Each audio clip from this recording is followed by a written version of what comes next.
कि आप लोग यहाँ स्पेन में आके टीआरसी कार्ड अप्लाई करना चाहते हैं और आपने अपनी इम्पाद्रोनामेंतो करवानी है। इसका क्या प्रोसेस है, कितने पैसे एजेंट वगैरह आपसे लेते हैं अगर आपका यहाँ पे कोई जाने वाला नहीं है, और कौन सी टर्म एंड कंडीशन होती हैं, और अगर आप दुबई, सऊदीया, इंडिया, पाकिस्तान से यहाँ पे आ रहे हैं तो कितने पैसे आपको साथ लेके आने चाहिए। और प्लीज़ ये वीडियो देखे बिना स्पेन में यहाँ पे कदम भी ना रखिएगा, वरना आप जलीलो हवार हो जाएंगे, क्योंकि यहाँ पे इतनी ज़्यादा चीज़ें बाद में आप लोगों के साथ होती हैं जो आप लोग कहते हो यार इस मुसीबत का तो सानू पता ही नहीं सी। तो इस वजह से A to Z आपको समझाने लगा हूँ, अच्छी और बुरी चीज़ें सब कुछ। तो अगर तो आप न्यू हैं चैनल को ज़रूर सब्सक्राइब कीजिएगा, क्योंकि मैं यूरोप में रहता हूँ और आप लोगों के लिए हमेशा अच्छी और बहुत ज़्यादा वीडियो बनाता रहता हूँ।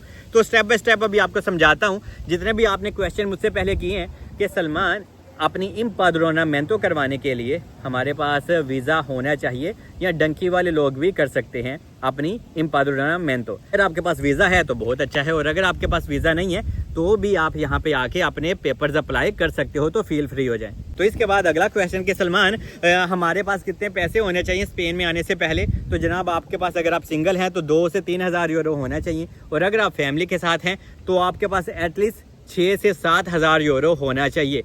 तो जब आप लोग यहाँ पे स्पेन में आ जाते हैं तो उसके बाद आपकी असल कहानी स्टार्ट होती है। तो स्पेन में आने के बाद आपको अभी चाहिए एक बंदा जो स्पानिश हो या इंडियन पाकिस्तानी हो, और उसके नाम पे घर का कॉन्ट्रैक्ट हो, क्योंकि वो आपकी हेल्प करेगा तो ही आपका 2 साल वाला टाइम पीरियड स्टार्ट होगा पेपर्स लेने वाला।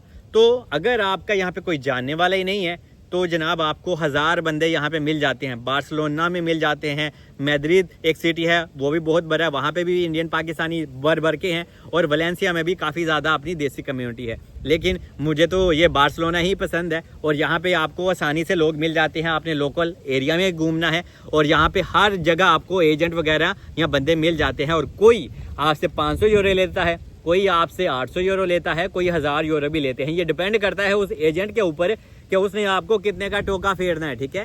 लेकिन आपको 1000 बंदे यहाँ पे मिल जाते हैं और आपका ये वाला काम मजे और आराम से हो जाता है। बस आपके पास पैसे होने चाहिए, क्योंकि अगर आपकी पॉकेट में रोगरा है ना तो पैसे हैं तो जनाब स्पेन पूछता है कैसे हैं, तो आपको परेशान नहीं होना। और अगर आपका यहाँ स्पेन में कोई बंदा रिश्तेदार है तो बहुत अच्छा है, आप उनको ज़रूर आजमाएं, उन्ना दी कुंडी ज़रूर खड़काओ, चाहे वो मदद करें या ना करें, क्योंकि अगर आप उनसे पूछेंगे नहीं बाद में वो कहेंगे यार तुम्हारे मुंडे ने सानू केरा पूछा सी। क्योंकि अगर वो आपकी मदद कर देते हैं, आपको अपने घर का एड्रेस दे देते हैं ना, तो आपका ये 400, 500, 1000 यूरो सेफ हो जाता है और आप धोखा चकारी से भी बच जाते हो। लेकिन ऐसे रिश्तेदार थोड़े से कम होते हैं, लेकिन मेरे रिलेटिव्स, मेरे अंकल तो बहुत अच्छे थे यार। तो इसीलिए आपने अपने दोस्तों या फिर अपने रिश्तेदारों को ज़रूर आजमाना है। तो जब आपको कोई एजेंट या कोई आपको रिश्तेदार मिल जाता है जिसके पास घर का कॉन्ट्रैक्ट होता है, तो वो आपको लेके जनाब एक ऑफिस में जाता है बार्सिलोनेटा में, तो या जोन सा भी उनको आसपास लग रहा होता है। तो आपको अपना पासपोर्ट साथ लेके जाना होता है, और बिना पासपोर्ट आपका ये काम नहीं होता, और अगर आपका पासपोर्ट एक्सपायर है तो भी नहीं होता। ये भी लोग क्वेश्चन करते हैं। तो वैलिड पासपोर्ट और आपकी जेन्युइन बॉडी होनी चाहिए, क्योंकि यहाँ पे कुछ एजेंट लोग ये भी कहते हैं कि आप लोग यहाँ पे आए ही नहीं और हम आपकी इम्पाद्रोनामेंतो करवा देंगे। तो please don't do that, don't do any illegal things, क्योंकि इससे आपको जनाब नुकसान होगा। ना तो आपकी इम्पाद्रोनामेंतो होती है और आपके पैसे भी वेस्ट हो जाते हैं, क्योंकि एजेंट लोग इंसानियत यहाँ पे नाम की भी नहीं है, जीरो इंसानियत है। और यहाँ पे आप लोगों का भी कसूर है कि हाँ भाई कोई नहीं, हम जर्मनी फ्रांस में पैसे कमा रहे हैं और हम ऐसे ही अपना सिस्टम चलवा लेंगे, तो ऐसा नहीं होता। तो धोखे से बचे। तो आपको यहाँ पे खुद आना है इस काम के लिए। तो फिर जब आप गवर्नमेंट के ऑफिस में जाते हैं उस बंदे के साथ जिसका कॉन्ट्रैक्ट आप प्रूफ ऑफ एड्रेस यूज़ करने लगे हो, तो वो जाके अंदर कहता है ये बंदा आज के बाद मेरे घर में रहेगा। तो वो जो ऑफिसर होता है ना, जो गवर्नमेंट का बंदा होता है, वो 5 मिनट का काम होता है सिर्फ। वो आपका पासपोर्ट लेता है आपसे और कुछ लिखत पढ़त अपने सिस्टम में करता है और आपको एक पेपर दे देता है, जिसको जनाब कह देते हैं कि आपकी इम्पाद्रोनामेंतो कंप्लीट होगी, आपका प्रोसेस हो गया। ऑफिसर आपको इसी तरह का एक पेपर दे देता है, ठीक है, इम्पाद्रोनामेंतो का, ये मेरा है। लेकिन तो इस वजह से ये 2 से 5 मिनट का ही काम होता है, और इसके बाद अभी आपने स्पेन में ही 2 साल रहना होता है, ठीक है जी। यहाँ से अभी आपको काफ़ी चीज़ें मुश्किलात में डालने वाली हैं, क्योंकि आपके पास काम की परमिशन नहीं होती। और अभी आप सोचेंगे कि यार ऐसी 2 साल किस तरह कटांगे, तो यहाँ पे सारे बंदे 2 साल निकालते हैं। पहले तो ये टाइम 3 साल पे था, अभी तो 1 साल इन्होंने कम कर दिया, 2 साल पे ले हैं, तो बहुत ज़्यादा लोगों की हेल्प हो गई है, वरना आपको 3 साल जलील होना होता। तो इस वजह से कुछ लोग यहाँ पे ओबरे में काम करते हैं, मतलब कि कंस्ट्रक्शन में काम करते हैं, वो भी ब्लैक में। कुछ लोग अपने देसी रेस्टोरेंट में काम करते हैं और वो आपसे 12-14 घंटे काम लेते हैं और आपको 600-700 यूरो देते हैं। तो अगर आप आने से पहले अपने साथ कोई स्किल भी साथ सीख के आए, जैसे कि मोबाइल रिपेयरिंग का हो गई या आपको पिज़्ज़ा शिज़्ज़ा बनाना आता है, तो हो सकता है आपको थोड़े से अच्छे पैसे मिल जाएं और आपको काम भी थोड़ा आसानी से मिल जाए। तो बहुत ज़्यादा लोग यहाँ पे एग्रीकल्चर की फील्ड में भी काम करते हैं, टमाटर वगैरह, आलू वगैरह निकालना वगैरह होता है, क्योंकि यहाँ पे मजबूरी होती है, तो गुजारा करने के लिए कुछ ना कुछ तो लोग करते ही है ना, फिर करना ही पड़ता है, क्योंकि हर महीने अपने घर वालों से तो हम पैसे नहीं मंगवा सकते। और इन 2 सालों में फिर आपने यहाँ पे आपको अपने लिए बाद में मेडिकल कार्ड भी अप्लाई करवाना होता है अपना, जो कि फ्री ऑफ कास्ट होता है। और जब वो अप्लाई करते हैं तो जोन सा भी एड्रेस आपने यूज़ किया होता है वो उसी एड्रेस के ऊपर जाता है। और जब वो आपका मेडिकल कार्ड बन जाता है ना, तो उसको यूज़ किया करें, ये आपका एक प्रूफ बन जाता है कि हाँ भाई ये इंसान वाकई ही यहाँ पे रह रहे हैं। क्योंकि स्पेन में 2 साल आपने अपने लिए प्रूफ बनवाने हैं कि हाँ भाई मैं वाकई यहाँ पे रहा हूँ। लाइब्रेरी कार्ड भी बनाना होता है, और अगर आप कोशिश करें तो अपना बैंक कार्ड भी यहाँ पे बनवा सकते हैं। थोड़ा सा पंगा होता है, लेकिन देर सवेर आपका बैंक कार्ड भी यहाँ पे, बैंक अकाउंट भी ओपन हो जाता है, और लाइब्रेरी कार्ड भी आपका फ्री ऑफ कास्ट बनता है। और ये हर जगह पे जहाँ पे भी आपकी एम्पाद्रोनामेंतो होती है ना, हर सिटी में आपको काफ़ी ज़्यादा ऑफिसेज मिल जाते हैं। जोन सा भी कौंसल आपको लग रहा होता है वहाँ पे लाइब्रेरी ऑफिस होते हैं, जो कि आपको किसी के भी पूछने पे वो इंसान आपको बता देता है कि हाँ भाई फलां एरिया का यहाँ पे है, तो आप वहाँ पे जाएं, आपका ये काम हो जाएगा, तो आपने परेशान नहीं होना।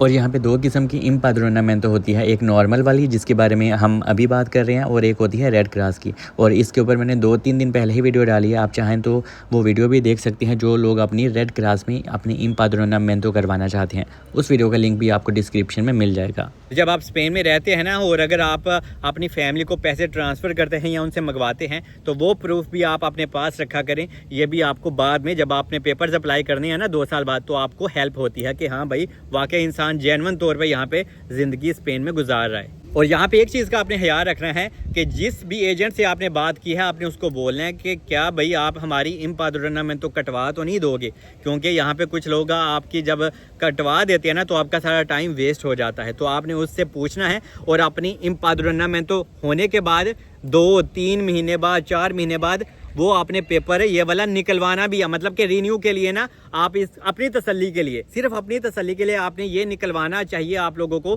क्योंकि इससे आपको पता चलता रहता है कि आपका नाम उसने कटवाया नहीं है। तो इस पेपर को दोबारा निकलवाने के लिए आपको उस बंदे की ज़रूरत नहीं होती, आपने डायरेक्ट ऑफिस में जाना होता है।